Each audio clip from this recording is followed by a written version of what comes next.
Good morning, and thank you for tuning in to another episode of, I would say it's a mixture of Recipe Tuesday and Quick Tip Tuesday. So it's sort of a hybrid.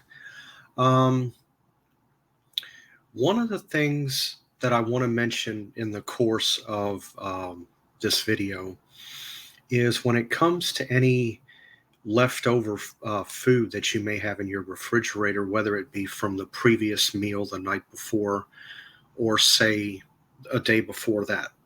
You know, you could easily consider repurposing those leftovers, so to speak. What you could do is you could easily take them and put them in a slow cooker, or you could even get a good Dutch oven or a good little bit of a large skillet and just start adding things to it and put it together. And you would be amazed as to what kind of meals that you could create just from that. I like to call that everything but the kitchen sink um, type of meal.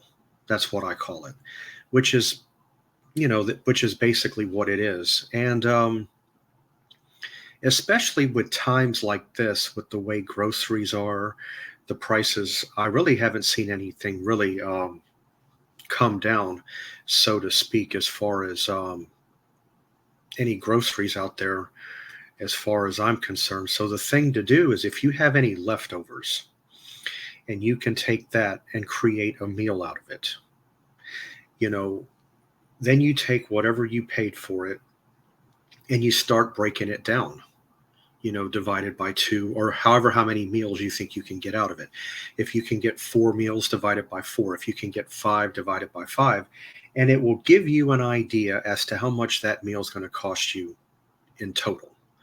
Um, you could do that. I've also got something else I want to throw in addition to this. I've got a few quick tips up my sleeve that I'm going to share with you. That one in particular that I want to share, I have mentioned it in the past, and it's very effective and it does work.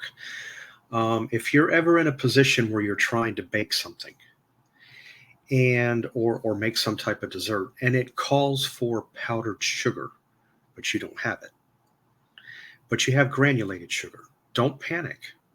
Simple fix. All you have to do is go over to your cupboard, get your sugar, look and see how much the recipe calls for. If you have a blender or a way to chop up, NutriBullet would work too, believe it or not. You put that in there and you run it for about a half a minute, if that. Shut it off, take the lid off, look down, you've got powdered sugar.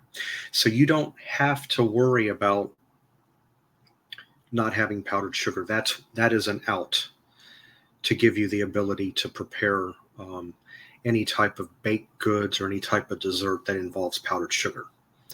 One of the things I like to use powdered sugar in, that way it's not so grainy, and I only use a little bit.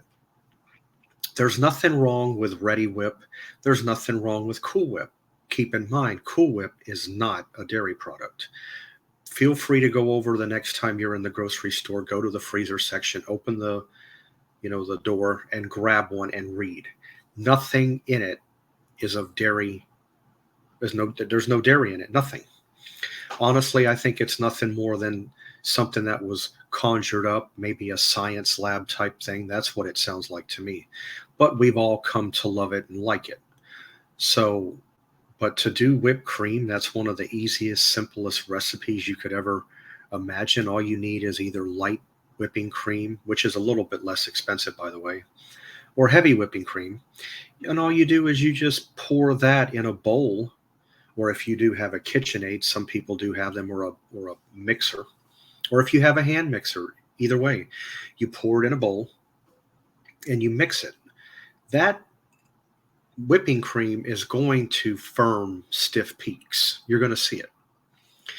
And about the time that it starts to, that would be the time to take a little bit of powdered sugar. I usually take about a teaspoon, put it in there.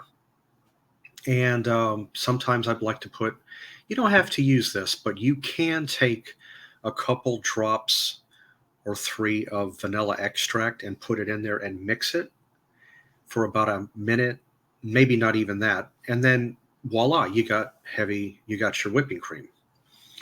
And that's all there is to it. One of the simplest, easiest, probably the most elementary recipe out there that you could ever do, at least from my experience.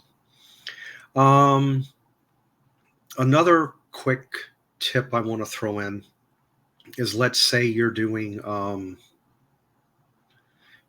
baking cookies or you're maybe making biscuits from scratch, something along those lines. If you have something that's made out, if you had it all laying flat all the way across, there's no real left to right as to how much there is.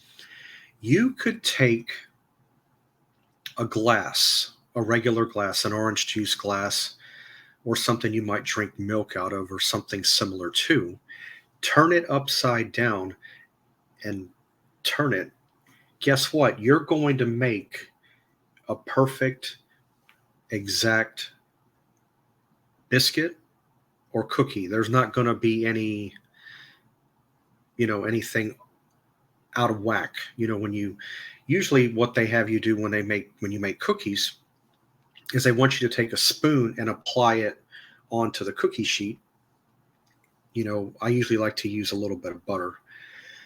Um, but I personally, if you're going to use some type of thing to make biscuits or cookies with, I definitely recommend using like a small glass so you can cut it out, and it's perfect each one.